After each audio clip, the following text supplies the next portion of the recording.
നമസ്കാരം. മഹാത്മ ന്യൂസിലേക്ക് സ്വാഗതം. എല്ലാം തികഞ്ഞവരെന്ന് അഭിമാനിക്കുന്ന മലയാളി, മാറി മാറി വരുന്ന ദുരന്ത ഭൂമിയിൽ ജീവന് വേണ്ടി തിരയുന്ന മലയാളി. എന്തിനാണ് ഈ കാലാവസ്ഥാ പ്രവചന വിദഗ്ധരും ദുരന്ത നിവാരണ അതോറിറ്റിയും? ദുരന്തത്തിൽ പ്രാണൻ പിടയുമ്പോഴും മലയാളി വാർത്താ ചാനലിന്റെ മുന്നിൽ കയ്യും കെട്ടിയിരിക്കുകയാണ്. ദുരന്തത്തിന്റെ അടുത്ത വരവ് നമ്മുടെ മുന്നിലേക്കാണ് എന്നുപോലും ചിന്തിക്കാതെ, ഭാവിയെപ്പറ്റി ഓർമ്മിപ്പിക്കാതെ നടന്നു നീങ്ങുകയാണ് കേരളവും കേരളീയരും. വയനാട്ടിലെ മുണ്ടക്കൈ, ചൂരൽമല തുടങ്ങിയ 2 ഗ്രാമീണ പ്രദേശങ്ങളും അവിടെ ഉണ്ടായിരുന്ന നൂറുകണക്കിന് ജനങ്ങളും പ്രകൃതിയുടെ ദുരന്തത്തിൽ ഒഴുകിപ്പോയിരിക്കുന്നു. സർവ്വസന്നാഹങ്ങളും ഒരുക്കി അപകടത്തിൽപ്പെട്ടവരെ രക്ഷിക്കാനും മരണമടഞ്ഞവരുടെ ജഡം കണ്ടെത്താനുമുള്ള പ്രവർത്തനങ്ങൾ നടന്നു വരികയാണ്.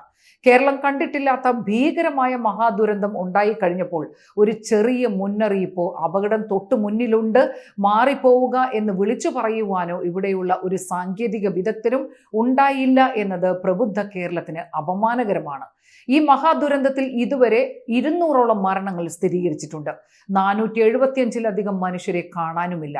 ഒരു രാത്രി ഇരുട്ടി വെളുക്കുമ്പോൾ നമ്മളോടൊപ്പം ചിരിച്ചും കളിച്ചും ജീവിച്ച ആൾക്കാരാണ് നമ്മളെയെല്ലാം വിട്ടുപിരിഞ്ഞിരിക്കുന്നത്. ഒരു മഹാദുരന്തം നടന്നിരിക്കുന്നു.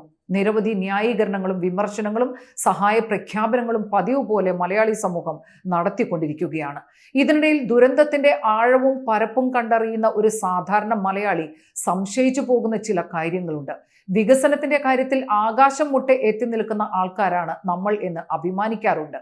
പക്ഷെ ഈ വമ്പ് പറയുന്നവർ തൊട്ടടുത്ത് നിൽക്കുന്ന സഹോദരൻ നാളെ പ്രകൃതി ദുരന്തത്തിൽ കാണാതാകുന്ന ആളായി മാറും എന്ന് പ്രവചിക്കാൻ അല്ലെങ്കിൽ മനസ്സിലാക്കാൻ നമുക്ക് കഴിയാതെ പോകുന്നു എന്നത് ദുഃഖകരം തന്നെയാണ്.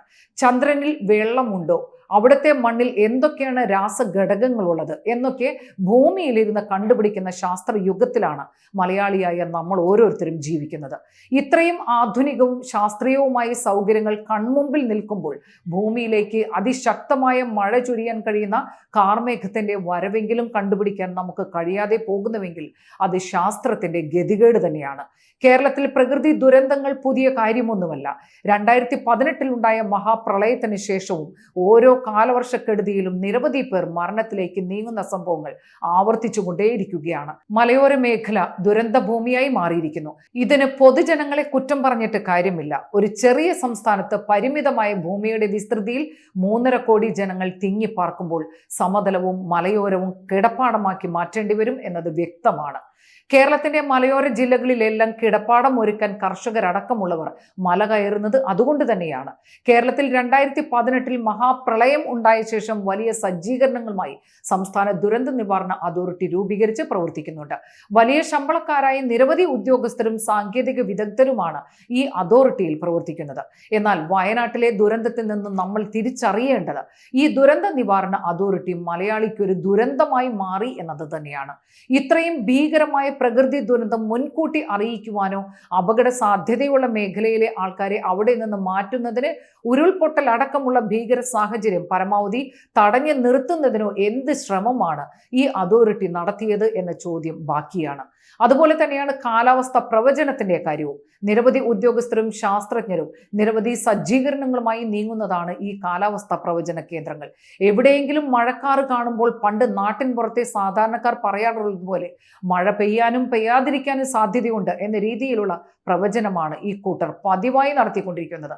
കാലവർഷം ശക്തമാകുന്ന അവസരത്തിൽ ജില്ലകൾ തിരിച്ച് യെല്ലോ, ഓറഞ്ച്, റെഡ് എന്നീ 3 നിറങ്ങളിലുള്ള മുന്നറിയിപ്പ് നടത്തൽ മാത്രമാണ് ഇവരുടെ പണി. എന്നാൽ ഇവർ പ്രവചിക്കുന്ന ഓറഞ്ചും റെഡും പലപ്പോഴും അനുഭവത്തിൽ വരാറേയില്ല. ഒന്നും പ്രവചിക്കാതെ ഇരിക്കുന്ന അവസരത്തിൽ തീവ്ര മഴയും മേഘവിസ്ഫോടനവും ഒക്കെ ഉണ്ടാകുന്നു എന്നതും നമ്മൾ അനുഭവിച്ചിട്ടുള്ള കാര്യങ്ങളാണ്. സംസ്ഥാന തലത്തിൽ ദുരന്ത നിവാരണ അതോറിറ്റി സംഘടിപ്പിച്ചപ്പോൾ ലക്ഷ്യം വെച്ചത് എവിടെ ഏത് വിധത്തിലുള്ള ദുരന്തങ്ങൾ ഉണ്ടായാലും അവിടെ കൃത്യമായ മുന്നറിയിപ്പ് നൽകി ജീവൻ രക്ഷിക്കുന്നതിനുള്ള ഇടപെടൽ നടത്തുക എന്നത് തന്നെയായിരുന്നു. ഇപ്പോൾ വയനാട്ടിലെ മഹാദുരന്തത്തിൽ അപകടത്തിൽപ്പെട്ടവരെ തിരയുവാനും രക്ഷിക്കുവാനും ചികിത്സിക്കുവാനും മറ്റും ഓടി നടക്കുന്നത് നാട്ടുകാരും സന്നദ്ധ സംഘടനാ പ്രവർത്തകരും നേവിയുടെയും ആർമിയുടെയും ഉദ്യോഗസ്ഥരാണ്. ഇതൊക്കെ ഫലപ്രദമായി നടത്തുവാനും ജീവൻ രക്ഷിക്കുവാനും ബാധ്യതപ്പെട്ട ദുരന്ത നിവാരണ അതോറിറ്റി എവിടെയോ ഇരിക്കുന്നു എന്നതാണ് അനുഭവത്തിൽ നിന്നും നമ്മൾ മനസ്സിലാക്കുന്നത്.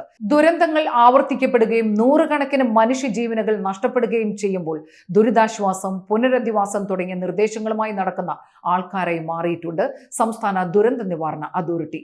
കേരളം പോലെ സവിശേഷമായി ഭൂപ്രകൃതിയുള്ള പ്രദേശ പ്രദേശത്ത് ജാഗ്രത അത്യാവശ്യമാണ്. കടലോരവും മലയോരവും അതിരുകളിടുന്ന സംസ്ഥാനമാണ് നമ്മുടേത്. അതുകൊണ്ട് തന്നെ പലതരത്തിലുള്ള പ്രകൃതി ദുരന്തങ്ങൾക്ക് സാധ്യതയുണ്ട്. ഇത്തരം സാധ്യത നിലനിൽക്കുമ്പോൾ ജില്ലാ തലത്തിൽ പ്രകൃതിക്ഷോഭ സൂചനകൾ നൽകുന്നതിന് പകരം ഭൂപ്രദേശത്തിന്റെ പ്രത്യേകത കണക്കിലെടുത്ത് ഓരോ പഞ്ചായത്തിലും വ്യത്യസ്തമായ മുന്നറിയിപ്പുകൾ നൽകാൻ ദുരന്ത നിവാരണ അതോറിറ്റിക്ക് കഴിയേണ്ടതുണ്ട്. ഇപ്പോൾ പുറത്തു വരുന്ന ചില റിപ്പോർട്ടുകൾ സൂചിപ്പിക്കുന്നത് സംസ്ഥാന ദുരന്ത നിവാരണ അതോറിറ്റിയുടെ ഗതികേട് തന്നെയാണ്. പ്രകൃതിയിലെ അപകട സൂചനകൾ കണ്ടുപിടിക്കാൻ കഴിയുന്ന 351 മുന്നറിയിപ്പ് കേന്ദ്രങ്ങൾ നമ്മുടെ സംസ്ഥാനത്ത് സ്ഥാപിച്ചിട്ടുണ്ട്. എന്നാൽ ഇതിൽ 289 കേന്ദ്രങ്ങളും പ്രവർത്തനരഹിതമാണ്. ഇതാണ് യാഥാർത്ഥ്യമെങ്കിൽ മുണ്ടക്കൈയും ചൂരൽമലയും കേരളത്തിൽ വീണ്ടും വീണ്ടും ആവർത്തിച്ചുകൊണ്ടിരിക്കും.